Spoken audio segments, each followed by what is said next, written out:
నేను చెప్పే స్టాక్స్ కానీ ఇక్కడ చూపించే చార్ట్స్ కానీ ఇవన్నీ టెక్నికల్ లెవెల్స్ మాత్రమే. ఏ స్టాక్ కూడా బై ఆర్ సెల్ రికమెండేషన్ అయితే కాదు. ఫ్రెండ్స్, దిస్ ఇస్ ఆర్పి. ఈరోజు 29th September 2025. Nifty high volatile ఉండింది. ఈరోజు డే సెషన్లో చాలా వాలటైల్గా ఉంది. హైయర్ లెవెల్కి వెళ్ళింది, బాగా లోయర్ లెవెల్ దగ్గర క్లోజ్ అయింది. సో ఓవరాల్గా చూస్తే మనకి 19 పాయింట్స్ మైనస్ తోని 24,634 దగ్గర క్లోజ్ అయింది. సెక్టోరియల్గా చూస్తే కొన్ని సెక్టార్స్ పాజిటివ్గా క్లోజ్ అయ్యాయి. పాజిటివ్గా క్లోజ్ అయిన సెక్టార్స్లో టాప్లో ఉంది పిఎస్యు బ్యాంక్స్, 1.78% పెరిగింది. తర్వాత oil and gas, PSC, reality, energy, CPSE, metal ఇవన్నీ కూడా పాజిటివ్గానే క్లోజ్ అయ్యాయి. నెగిటివ్గా క్లోజ్ అయిన సెక్టార్స్లో నిఫ్టీ మీడియా సెక్టర్ కొంచెం బేరిష్గా కనిపించింది. ఓవరాల్గా నిఫ్టీ నెగిటివ్లోనే క్లోజ్ అయింది. ఐటీ సెక్టార్, ఆటో, ఫార్మా వీటన్నిటిలో కూడా కొంచెం డౌన్ టిక్ చూసాం. సో నిఫ్టీ 50 స్టాక్స్ చూద్దాం. నిఫ్టీ 50 స్టాక్స్లో 21 స్టాక్స్ పాజిటివ్ ఉంటే 28 స్టాక్స్ నెగిటివ్ ఉన్నాయి. 21 స్టాక్స్లో టాప్ పర్ఫార్మర్ అనుకోవచ్చు టైటాన్, టాప్లో ఉంది, 2.2% పెరిగింది. తర్వాత విప్రో, ఎస్బీఐ, తర్వాత ఇండస్ఇండ్ బ్యాంక్, హిండాల్కో, ఎటర్నల్ ఇవన్నీ కూడా పాజిటివ్గా క్లోజ్ అయితే నెగిటివ్గా క్లోజ్ అయిన స్టాక్స్లో యాక్సిస్ బ్యాంక్ టాప్లో ఉంది, దాదాపు 1.89% మైనస్లో క్లోజ్ అయింది.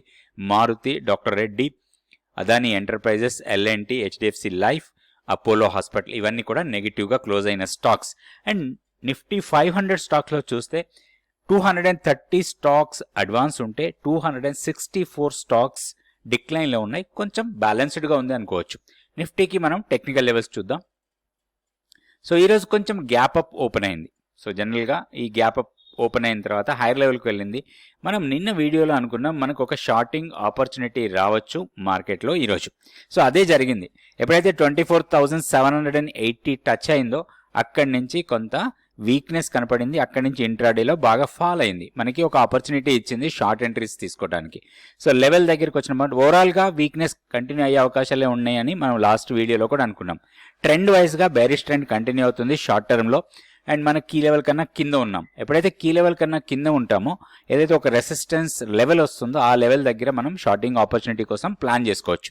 అయితే ఇప్పుడు ఉన్న క్లోజింగ్ ప్రైస్ ఆల్మోస్ట్ మనకి monthly pivot level, support level దగ్గరే క్లోజ్ అయింది. సో రేపు ఈ లెవెల్ని బ్రీచ్ అయితే మాత్రం డౌన్ సైడ్కి 24,466 వరకు రావచ్చు.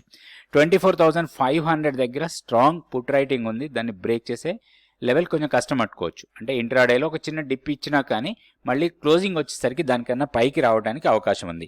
అండ్ 24,460 నుంచి 24,330 ఇది టెక్నికల్గా సపోర్ట్ జోన్. ఆ లెవెల్స్ దగ్గర మనం ఎలాంటి షార్టింగ్ ఆపర్చునిటీ కోసం చూడొద్దు. ఏదైనా పుల్ బ్యాక్ ఇచ్చి హైయర్ లెవెల్కి వెళ్తే మాత్రం మనకు ఒక ఆపర్చునిటీ రావచ్చు షార్టింగ్ కోసం. అండ్ మోర్ ఓవర్ రేపు మనకి మంత్లీ F&O ఎక్స్పైరీ. సో ఈ రోజు ఏదైతే వొలటైల్ చూసామో ఇదే వొలటాలిటీ కొంత రేపు కూడా చూడటానికి అవకాశం ఉంది.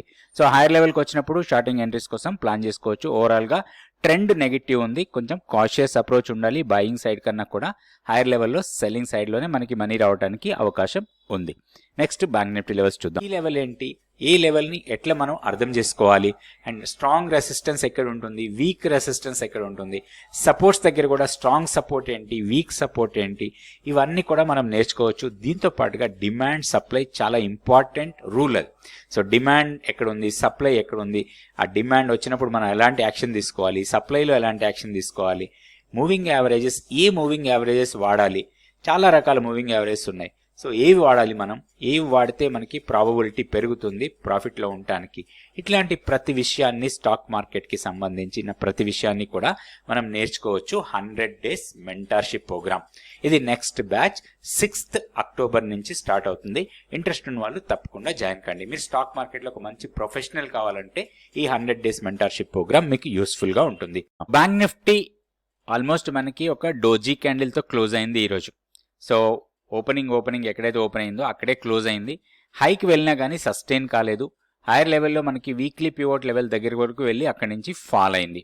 ఫాల్ అయి క్లోజింగ్ వచ్చి 54,572 మంత్లీ పివోట్ లెవెల్, దానికి చాలా దగ్గరలో మనం క్లోజ్ అయ్యాం. ఇప్పుడు మనం చూడాల్సిన రెండు ఇంపార్టెంట్ లెవెల్స్, ఒకటి కీ లెవెల్ 54,920, దానికైనా పైకి వెళ్తే మాత్రం కొంచెం పాజిటివ్ బయాస్తోని మనం ట్రేడ్ చేసుకోవచ్చు. డౌన్ సైడ్లో 54,470 అదే మనకి strong resistance point monthly pivot closing బేసిస్లో. అండ్ ఈ రోజు లో చాలా ఇంపార్టెంట్ లెవెల్ లాగా తీసుకోవచ్చు, ఎందుకంటే ఇది డోజీ లో. ఎప్పుడైతే డోజీ లో బ్రేక్ అవుతుందో ఇది ఫర్దర్గా వీక్ అవడానికి ఎక్కువ అవకాశాలు ఉన్నాయి.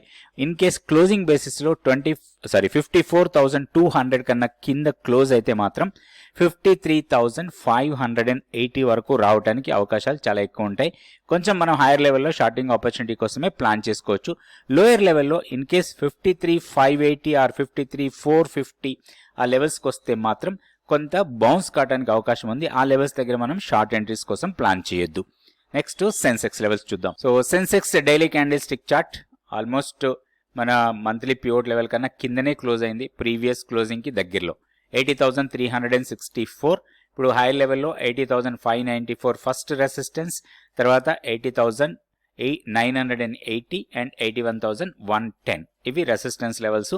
డౌన్ సైడ్లో మనకి ఇమీడియట్ సపోర్ట్ 80,170, దాన్ని బ్రేక్ చేస్తే 79,760 ఇవి సపోర్ట్ లెవెల్స్ లాగా ఉంటాయి. సెన్సెక్స్లో కూడా సెల్ అండ్ ర్యాలీ మోడ్లోనే ఉండొచ్చు. ట్రెండ్ వైజ్గా వీక్ ట్రెండ్ కంటిన్యూ అవుతుంది, కంటిన్యూస్ సెషన్స్లో ఫాలో అవుతానే ఉంది. హైయర్ లెవెల్కి వచ్చినప్పుడు మళ్ళీ హెవీ సెల్లింగ్ వస్తుంది, కొంచెం కాషియస్ ఉండాలి. అండ్ ఎఫ్ఐఐ సెల్లింగ్ కూడా కంటిన్యూస్గా సెల్లర్స్గానే ఉన్నారు, ఎక్కడ కూడా మనకి ఒక పాజిటివ్ మూమెంటం అయితే కనపట్లేదు. నెక్స్ట్ మనం రోల్ ఓవర్ డేటా చూద్దాం, ఎందుకంటే ఎక్స్పైరీకి 1 డే బిఫోర్ ఉన్నాం. సో మనం రోల్ ఓవర్ డేటాని బట్టి కూడా కొంతవరకు ఏ స్టాక్స్లో మూమెంటం ఉండదు అనేది కూడా మనం ప్లాన్ చేసుకోవచ్చు. సో రోల్ ఓవర్ డేటా చూస్తే మనకి highest roll overs APL Apollo, అదేవిధంగా Indian Bank, Uno Minda, Hindalco, Petronet, Laurus Labs, Wipro, ఎరిడా, JSW Steel, Bajaj Finance, SBI Card, Amber Enterprises, Tata Elxsi వీటిలన్నింటిలో కూడా కొంచెం స్ట్రాంగ్ రోల్ ఓవర్స్ కనపడుతున్నాయి. 84% టాప్లో ఉంది ఏపీఎల్ అపోలో, తర్వాత ఇండియన్ బ్యాంక్. సో ఈ రోల్ ఓవర్ డేటాని మనం ఎట్లా అనలైజ్ చేయొచ్చు అంటే, సో ఒకవేళ ప్రైస్ పెరుగుతూ రోల్ ఓవర్ పెరుగుతుంటే మాత్రం ప్రైస్ ఫర్దర్గా పెరగడానికి అవకాశం ఉంటుంది. బట్ రోల్ ఓవర్ డేటా పెరుగుతుంది కానీ ప్రైస్ తగ్గుతుందంటే షార్ట్స్ కంటిన్యూస్గా రోల్ ఓవర్ అవుతున్నట్టుగా మనం అర్థం చేసుకోవచ్చు. సో ఈ రోల్ ఓవర్ డేటాని ప్రాపర్గా అనలైజ్ చేస్తే మాత్రం మనకి మంచి ట్రేడ్స్ దొరికే అవకాశం ఉంటుంది. ఎప్పుడు కూడా ఒక డేటాని తీసుకొని అనాలిసిస్ చేసినప్పుడు మనకి కొన్ని క్లూస్ వస్తాయి, మార్కెట్ మూమెంట్ కావచ్చు, పర్టికులర్ స్టాక్ మూమెంటం కావచ్చు. ఇలాంటి ప్రాపర్ అనాలిసిస్ ఎట్లా చేయాలి, సపోర్ట్స్ ఏంటి, రోల్ ఓవర్స్ ఏంటి, స్టాక్ ఫ్యూచర్స్లో ఎలాంటి డేటా ఉంటుంది, ఆప్షన్స్ డేటా ఎలా ఉంటుంది, వీటన్నిటిని ప్రాపర్గా అనలైజ్ చేసి మన ట్రేడ్స్ని ఎట్లా ప్లాన్ చేసుకోవచ్చు, ఇవన్నీ మనం నేర్చుకోవచ్చు 100 days మెంటర్షిప్ ప్రోగ్రాంలో. నెక్స్ట్ బ్యాచ్ 6th October నుంచి స్టార్ట్ అవుతుంది. ఇంట్రెస్ట్ ఉన్న వాళ్ళు తప్పకుండా జాయిన్ కండి. Thank you so much for watching this video.